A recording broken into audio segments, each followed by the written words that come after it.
শুভেচ্ছা সকলকে। তো আমি আরেকটা নতুন ভিডিও নিয়ে এসেছি তোমাদের জন্য। তো যেখানে হচ্ছে সিইউর বিবিএতে যে 15টা ম্যাথ আসে, তো ওই 15টা ম্যাথের জন্য যেহেতু আমাদের হাতে সময় থাকবে কম, তো আমরা এমন এমন ম্যাথগুলোকে টার্গেট করব যেগুলো আমরা কম সময়ে করতে পারবো।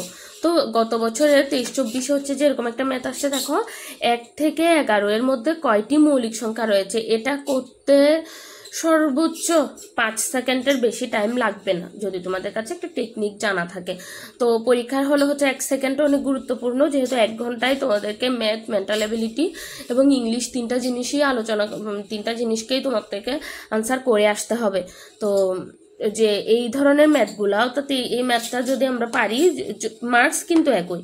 তো এক্ষেত্রে আমি একটা আমার নিজস্ব এক্সপিরিয়েন্স শেয়ার করি। আমি যখন ব্যাংকে এক্সাম দিই, ব্যাংকে হচ্ছে যে আমাদের 20টা ম্যাথ আসে 100-র মধ্যে।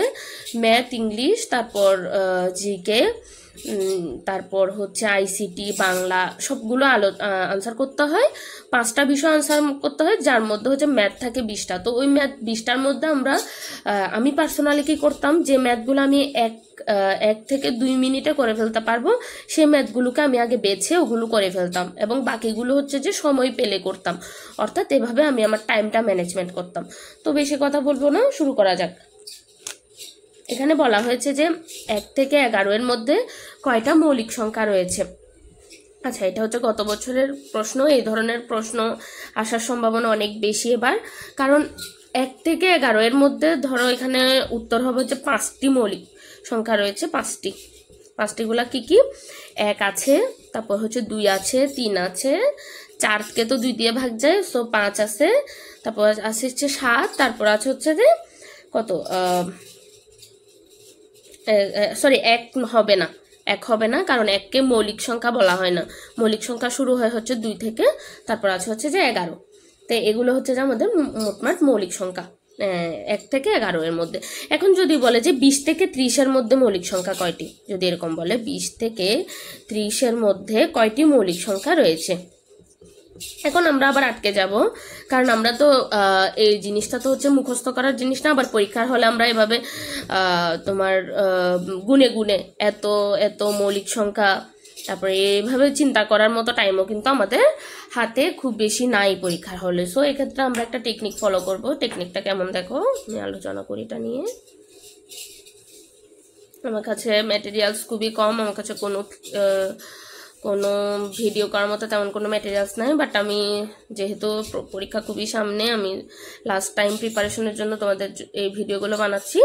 দেখো, তুমি একটা ট্রিক্স মনে রাখবা, একটা সংখ্যা মনে রাখবা। আমরা হচ্ছে মোবাইল নাম্বার মনে রাখি না, ওরকম করে, যেমন 4 4 2 2 3 2 2 3 2 1। খুবই সহজ। দেখো, 4 4 2 2 3 2 2 3 2 1, এভাবে যদি আমরা মনে রাখি, দেখো 4 মানে হচ্ছে 1 থেকে 10 এর মধ্যে হচ্ছে যে 4টা মৌলিক সংখ্যা আছে। তারপর 11 থেকে 20 এর মধ্যে আছে হচ্ছে যে 4টা মৌলিক সংখ্যা। তারপরে আছে হচ্ছে যে 21 থেকে 30 এর মধ্যে আছে 2টা মৌলিক সংখ্যা। তারপর 31 থেকে 40 পর্যন্ত আছে আরো 2টা মৌলিক সংখ্যা। তারপর হচ্ছে যে 41 থেকে 50 পর্যন্ত আছে হচ্ছে যে এভাবে আরো 3টা মৌলিক সংখ্যা। তো এরকম করে করে যদি আমি হিসাব করি, তাহলে এটা হচ্ছে যে তোমার 51 থেকে 60, এটা হচ্ছে 61 থেকে 70, এটা হচ্ছে 71 থেকে 80, তারপর এটা হচ্ছে 81 থেকে 90, এটা হচ্ছে 91 থেকে 100। অর্থাৎ 91 থেকে 100-র মধ্যে একটাই মাত্র মৌলিক সংখ্যা আছে, এটা হচ্ছে 97। তো 97 সংখ্যাটাই হচ্ছে শুধুমাত্র মৌলিক সংখ্যা। তো আমরা এই জিনিসটা তোমরা খাতায় এখনই নোট করে ফেলো, 4 4 2 2 3 2 2 3 2 1। তো এটা থেকে আমরা কিভাবে এই আনসারটা করতে পারবো, দেখো 1 থেকে 11 এর মধ্যে কয়টি মৌলিক সংখ্যা আছে। তো 1 থেকে 10 এর মধ্যে আছে হচ্ছে যে 4টি, আমাদের ট্রিক্স অনুযায়ী 4টা। আচ্ছা, 4টা লিখে ফেললাম। এরপর হচ্ছে যে 11, তো 10-এর পরের সংখ্যা হচ্ছে যে 11। তো আমরা জানি 11 একটা মৌলিক সংখ্যা, 11 কোনো কিছু দিয়ে ভাগ যায় না, তাহলে আরো 1, তাহলে 4 যোগ 1 = 5। অর্থাৎ আমাদের আনসারটা খুব ইজিলি আমরা পেয়ে যাচ্ছি। তাহলে এভাবে আমরা হচ্ছে মাত্র, যদি এটা তোমার মনে থাকে, এটা হচ্ছে তুমি প্রশ্নের মধ্যে এভাবে লিখে ফেলবা। এই যে এটা হচ্ছে যে আমি পার্সোনালি কাজটা করি, 4 4 2 2 3 2 2 3 2 1 এভাবে লিখে ফেললি। লিখে হচ্ছে যে এবার আমি এখান থেকে বের করি এত থেকে এত, এতর মধ্যে এত, এই দুইটা কি কি, এরকম করে করে। অর্থাৎ কয়েকটা ম্যাথ যদি তুমি এই রিলেটেড তোমার প্র্যাকটিস করে যাও, তাহলে খুব ইজিলি হচ্ছে যে আনসারটা করে ফেলতে পারবে। এটা করতে সর্বোচ্চ 5 থেকে 10 সেকেন্ডের বেশি টাইম লাগবে না তোমার। তো চলো যে আরেকটা ম্যাথ নিয়ে আজকে আলোচনা করি। পিতা মাতা ও পুত্রের বর্তমান বয়সের অনুপাত 7:5:3। তাদের মোট বয়স হচ্ছে 75। তো পুত্রের বর্তমান বয়স কত? এটা হচ্ছে যে গত বছরের প্রশ্ন। তো আমি হচ্ছে সেই ম্যাথগুলো নিয়ে আলোচনা করতেছি, যেগুলা খুবই সহজ, যেগুলো তোমরা এখানে কিন্তু অনেক ম্যাথ আসছে যেগুলো তোমাদের কাছে কঠিন লাগতে পারে, যেহেতু অনেকদিন তোমরা ম্যাথের প্র্যাকটিসে ছিল না। তো বিশেষত যারা সায়েন্সে ছিল তারা ম্যাথ করলেও, যারা মানবিক এবং বাণিজ্যে আছো তারা কিন্তু ম্যাথ খুবই কম করো। তো যারা টিউশন করো তাদের কথা ভিন্ন, তবে যারা টিউশন করো না তারা কিন্তু ম্যাথ থেকে অনেকটা দূরে আছো। তো যদি তোমরা সহজ ম্যাথগুলো অন্তত টার্গেট করতে পারো, 10 থেকে 12টা ম্যাথও যদি তোমরা করে আসতে পারো, চান্স পাওয়ার সম্ভাবনাটা অনেক বেড়ে যাবে। তো চলো শুরু করা যাক। তো পিতা মাতা পুত্রের বর্তমান বয়সের অনুপাত দিয়ে দিয়েছে, তো এটাকে আমরা এক্স এ পরিণত করবো। এক্স কিরকম? 7x, অর্থাৎ এটা হচ্ছে পিতার বয়স। তারপর তোমার মাতার বয়স হবে 5x, আর পুত্রের বয়স হবে হচ্ছে যে 3x। তিনটা 7, 5 এবং 3। তাহলে 7x, 5x এবং 3x এই তিনোটার যোগফল ওরা বলে দিচ্ছে হচ্ছে 75। দেখো তাদের মোট বয়স হচ্ছে 75। তো আমি যদি 3টা যোগ করি তাহলে কত পাবো? 7, 5, 12, 12 আর 3 13, 14, 15। তাহলে 15x সমান হচ্ছে 75। তাহলে x ইকুয়াল টু কত? 5, 15, 75, অর্থাৎ x ইকুয়াল টু হচ্ছে 5। তাহলে পুত্রের বর্তমান বয়স কত? তাহলে এখান থেকে এই তিনটার মধ্যে পুত্রের বয়স হচ্ছে যে 3। যে পিতাও যদি 7 হয়, মাতা যদি 5 হয়, পুত্র যদি 3 হয়, তাহলে পুত্রের বয়স হচ্ছে 3x। তাহলে 3 গুণ 5 সমান 15 বছর, অর্থাৎ পুত্রের বয়স হচ্ছে যে 15 বছর। এই গেল। অর্থাৎ আমরা তিনটাকে জাস্ট এক্স এ পরিণত করলাম, তারপর 15x সমান 75 দিলাম, তাহলে x সমান 5 পাইলাম, কারণ 5, 15, 75। অর্থাৎ এটাকে যদি আমি একটু ভেঙে লিখি, যারা বুঝবে না তাদের জন্য একটু ভেঙে লিখি, 75/15। তো কাটাকাটি করলে হচ্ছে যে 5, 15, 75, অর্থাৎ x ইকুয়াল টু 5। তো এই 3x এর মধ্যে যদি 5-এর মানটা আমরা বসাই দিই, 3, 5, 15 বছর। তাহলে একটা জিনিস খেয়াল করো যে যদি আমরা একটা ম্যাথের একটা নিয়ম শিখি, তাহলে ওই একটা নিয়ম দিয়ে আমরা কিন্তু একই বছরে একটা নিয়ম থেকে 2টার মতো করে কোয়েশ্চেন আসছে।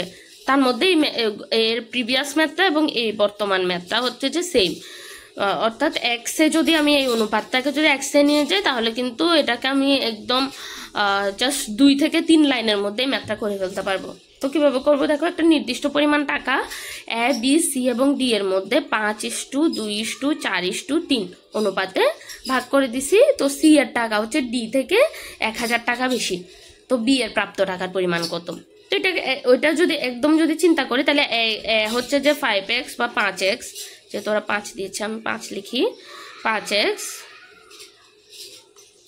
তারপর বি হচ্ছে যে তোমার 2x, সি পেয়েছে হচ্ছে যে 4x এবং ডি পেয়েছে হচ্ছে যে 3x টাকা।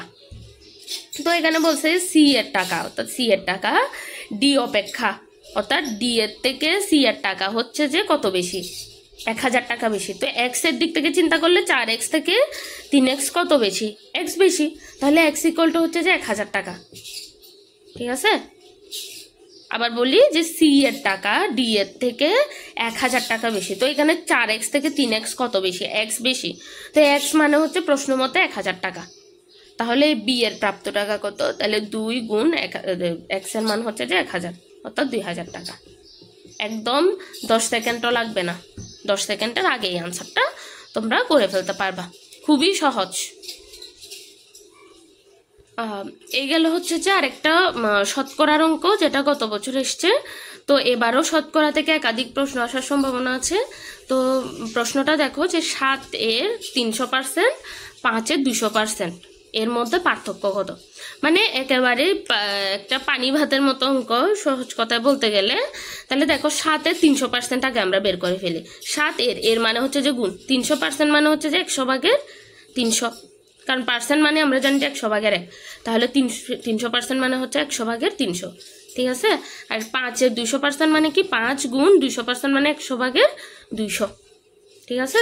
তো এটা থেকে বাইর করি, যদি কাটাকাটি করি এখানে পাবো 3, 3 7 21, আর যদি এখানে কাটাকাটি করি তাহলে পাবো হচ্ছে 5 দুগুণে 10। তাহলে কত বেশি পার্থক্য কত? 21 থেকে 10 গেলে কত? 11। তাহলে পার্থক্য হচ্ছে 11, এটাই উত্তর। একদম ইজি না? তাহলে দেখো 7-এর 300%, অর্থাৎ পার্সেন্ট মানে হচ্ছে 100/এর তত, তাহলে 7-এর 300% আর 5-এর 200%, দুইটা বাইর করে ফেলবো, বাইর করে একটা থেকে একটা বিয়োগ করে দিব। 21 থেকে 10 গেছে 11, এটাই উত্তর।